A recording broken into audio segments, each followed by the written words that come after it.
Bonjour, dans cette vidéo-là, je vais vous parler d'un célèbre problème qui a été connu durant les années 70, puisqu'il a été le sujet d'un programme télévisé présenté dans la télévision américaine pendant les années 70. Il était présenté par Monterral.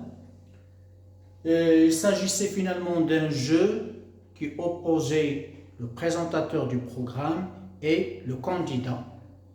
Tous les deux sont devant trois portes.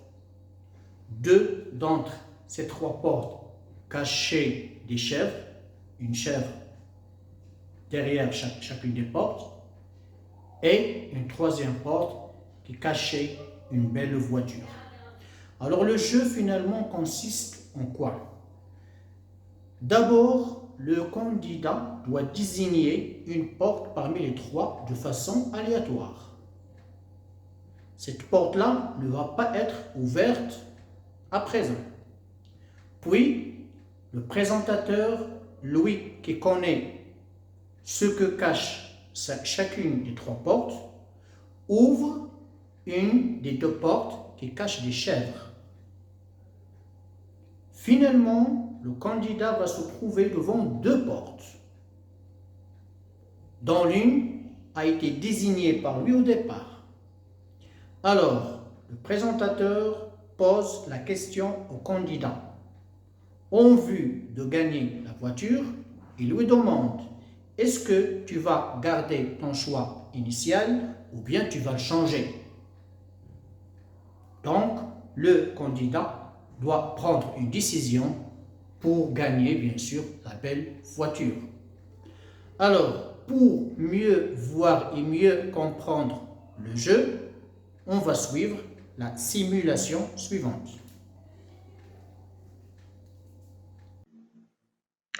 Voilà, donc c'est une simulation qui a été développée en utilisant le visuel basique. Elle simule un peu le problème des trois portes. Vous voyez, je vais ouvrir ici. Voilà, comme vous voyez, on est en présence de trois portes. En principe, deux des portes doivent cacher deux chèvres, chacune une chèvre, et une troisième porte doit cacher une voiture. Alors ici, en cherchant une image de chèvre, j'ai trouvé une belle image d'un petit ânon. Alors j'ai préféré le mettre, donc j'ai mis un petit ânon à la place des chèvres. Donc voilà, on a ici deux portes qui sont censées cacher, enfin deux portes, ou bien celle-là, etc. Deux portes parmi ces trois portes, en principe, doivent cacher deux chèvres. Je le répète, à la place, j'ai mis un petit ânon, et la troisième porte, elle cache une voiture.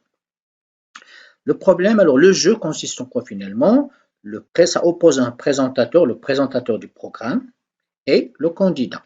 Tous les deux placés devant les trois portes, le présentateur demande au candidat de désigner une porte parmi ces trois, de faire un choix aléatoire entre ces trois portes-là, en vue toujours, bien sûr, de gagner la voiture.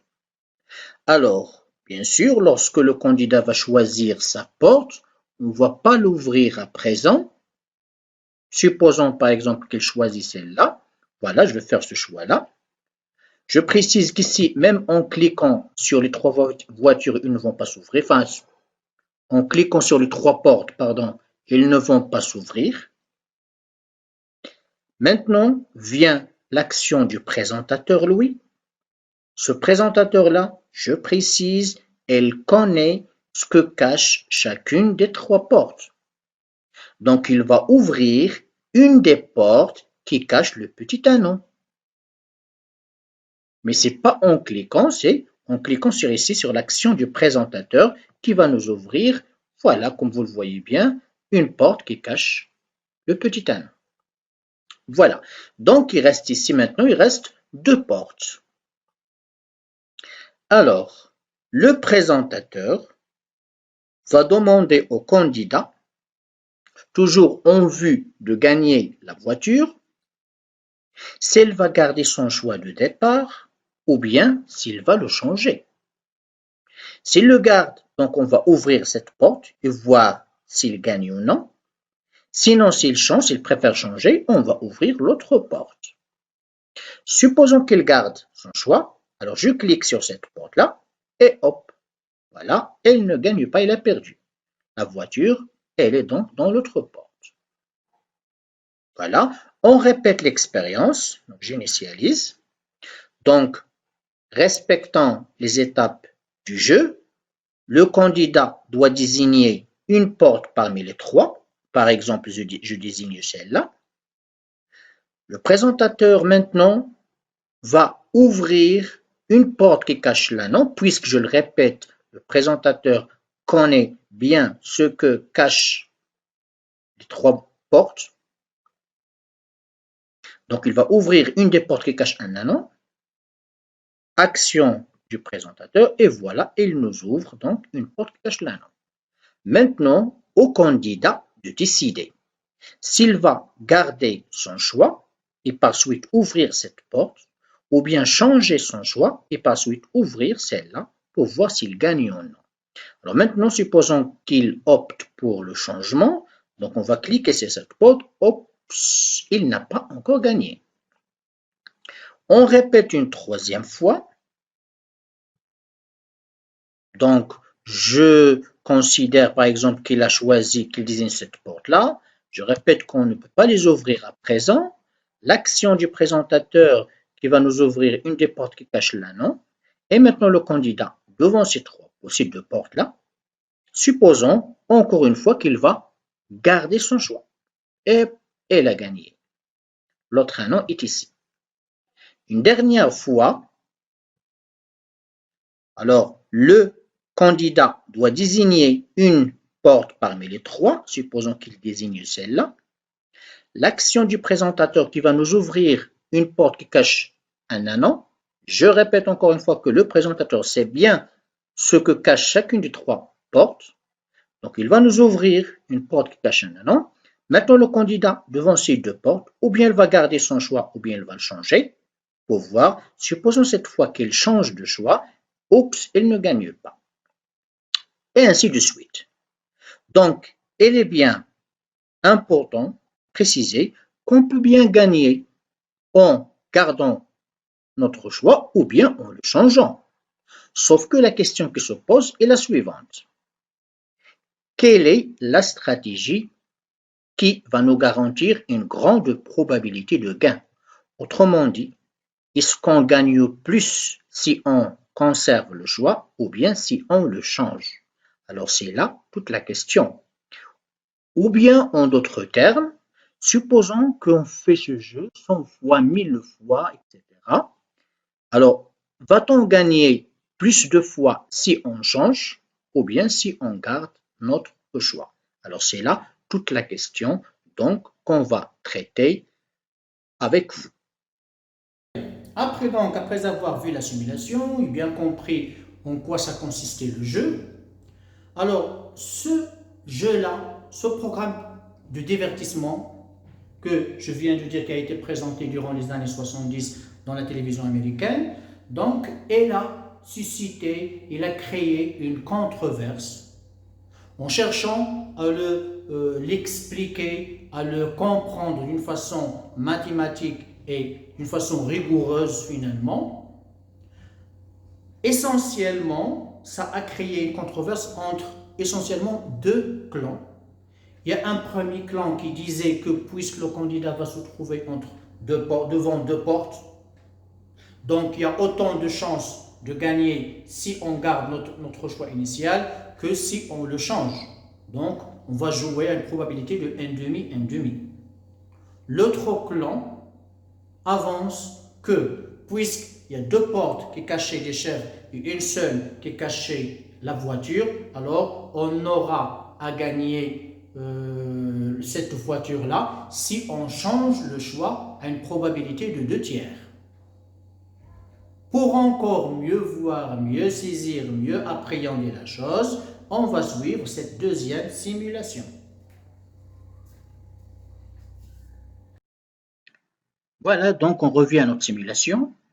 Je rappelle que la question était de déterminer la meilleure stratégie, à savoir Pour gagner, est-il préférable de changer son choix ou bien de le garder? Alors, une première approche pour répondre à cette question, on va le faire empiriquement, expérimentalement, grâce à cette simulation-là. Alors, la simulation repose sur l'idée essentielle, à savoir que la probabilité d'un événement peut bien être approchée par la fréquence de réalisation de cet événement pendant un grand nombre de réalisations de l'expérience. C'est une idée légitime et ça se montre théoriquement. Donc, on va faire comme si, on répète, on refait le jeu un grand nombre de fois et on va essayer de comparer la fréquence de gain en changeant le choix et la fréquence de gain en gardant son choix. Alors, ça va se faire ici, ça se fait ici, le lien entre fréquence et probabilité, et on va bien sûr donc observer l'évolution de la fréquence. On a ici le nombre de parties qu'on va jouer. Ici, c'est la fréquence de gain en changeant le choix. Là, c'est la fréquence de gain en gardant le choix. Alors, on fait le jeu comme on l'avait fait tout à l'heure. Et on va donc calculer à chaque fois cette fréquence-là de gagner, soit en changeant, soit en gardant son choix. Donc, une première partie du jeu, voilà. Donc, c'est une première partie. Alors, la fréquence de gain en gardant le choix, c'est 1, puisque donc on vient de gagner en changeant le choix. Et là, c'est 0. Puis, une deuxième partie. Voilà. Donc, c'est 0,5, 0,5. On continue, donc, etc. Vous voyez maintenant que la fréquence, c'est de gagner en changeant le choix. Là, c'est la fréquence de gagner en gardant le choix. Et on va maintenant aller un peu plus vite pour essayer de faire un grand nombre de parties. Donc, essayons d'y aller un peu plus vite jusqu'à, disons, 500 parties. Voilà, donc le problème est lancé, donc de façon un peu rapide.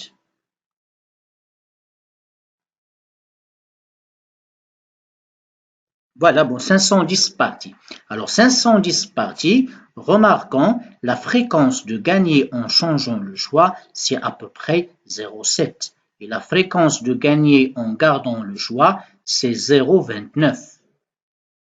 Donc, c'est 0,29. Hein. Continuons encore, essayons encore d'y aller vite pour mieux comparer les deux nombres. On va y aller jusqu'à 1000 parties.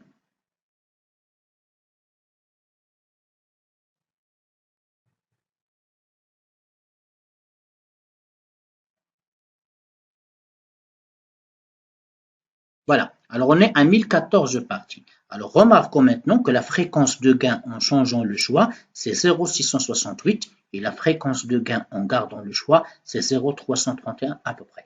Donc déjà la première idée qu'il est bien plus probable de gagner en changeant son choix qu'en gardant son choix. Donc l'idée que les deux situations sont équiprobables, qu'on peut gagner comme en changeant, en gardant le choix, à part égale, on a un demi, elle est fausse. Ça se voit déjà expérimentalement. Donc la fréquence de gain en changeant le choix, c'est 0, à peu près c'est 168, et la fréquence de gain en gardant le choix, c'est 0,331. Donc ça, c'est pas égal, c'est pas, ils ne sont pas proches l'une de l'autre. La différence est bien nette. Continuons encore jusqu'à arriver à 1500 parties.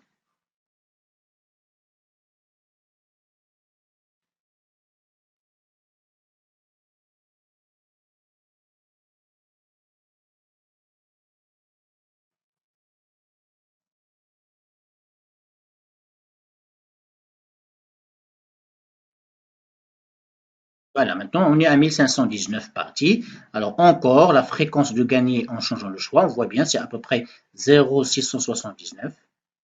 Et la fréquence de gain en gardant le choix, c'est 0,320, etc., etc. C'est des valeurs approchées. Donc on voit nettement que l'idée d'équiprobabilité n'est pas correcte et que gagner en gardant le choix n'est pas égal à gagner ou bien n'est pas aussi probable que gagner en changeant son choix.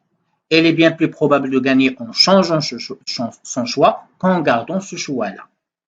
Donc déjà, expérimentalement, on le voit bien. Et ainsi de suite, on peut donc faire un très grand nombre de parties et on le remarquera bien que s'il y a bien, la différence est bien nette. Donc ça, c'est expérimentalement. On va voir après, théoriquement, à quoi est égal exactement ces deux probabilités-là. Voilà, donc j'ai essayé de schématiser un peu la situation de cette façon-là. La première étape, c'est le choix initial. La porte C1 ou bien la porte C2 ou bien la porte V. Alors C1 c'est la porte qui cache la chèvre 1, C2 c'est la chèvre 2 et V c'est la voiture. Puis vient l'action du présentateur, puis finalement la décision finale du candidat. Alors, le candidat dans son choix initial, il est devant les trois portes. Alors de façon égale, donc les probabilités se distribuent ici. C'est un tiers, un tiers, un tiers. Puis va venir donc l'action du présentateur. Si le choix initial du candidat était C1, que va faire le présentateur? Il va nécessairement ouvrir C2, il n'y a aucun autre choix. Lui, il connaît ce qu'il y a derrière les portes. Donc c'est nécessairement, c'est sûr qu'il va ouvrir la porte C2, donc c'est une probabilité égale à 1. La même chose ici. Puisqu'il va ouvrir une porte qui cache une chèvre, et puisque le candidat ici, on suppose qu'il a désigné C2, alors ici aussi, c'est une probabilité qui est égale à 1. Et là, finalement, sachant la voiture, elle aura aléatoirement à choisir entre C1 et C2, donc c'est 1,5, 1,5. Puis vient le choix final donc, du candidat. Alors, ici, quelle est la probabilité que le candidat va gagner s'il garde son choix initial? S'il garde ce choix-là, va-t-il gagner? Bien sûr, il ne va pas gagner, c'est 0. Et quelle est la probabilité qu'il gagne s'il change? Puisqu'ici, il a choisi C1 et donc c'est ouvert C2, il reste une porte qui garde, donc qui renferme, enfin qui cache la voiture, donc c'est nécessairement, c'est sûrement, il va gagner. Ici, la même chose. Est-ce qu'il va gagner en gardant son choix? Bien sûr, non. Donc, c'est 0. Est-ce qu'il va gagner en changeant son choix? La voiture n'est pas encore là. Donc, seulement, il va gagner. Puis là, quelle est la probabilité qu'il gagne en gardant son choix? Puisqu'il a déjà désigné la voiture. S'il garde, il va nécessairement gagner. S'il change, il va perdre. Donc, ici, toujours, s'il garde, il va gagner. S'il change, donc, il va perdre. Voilà. Et donc, la probabilité de gagner en changeant, enfin en gardant son choix, la probabilité de gagner en gardant,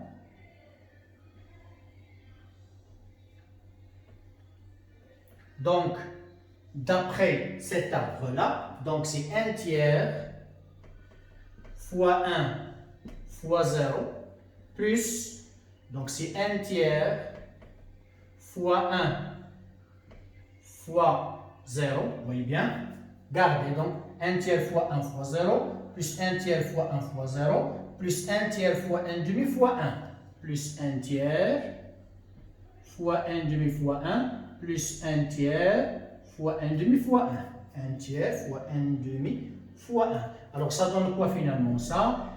C'est 1 sixième plus 1 sixième, c'est 2 sixièmes, c'est 1 tiers. Donc la probabilité qu'il gagne en gardant son choix, c'est 1 tiers. Maintenant, essayons de voir notre probabilité. La probabilité qu'il va gagner en changeant le choix,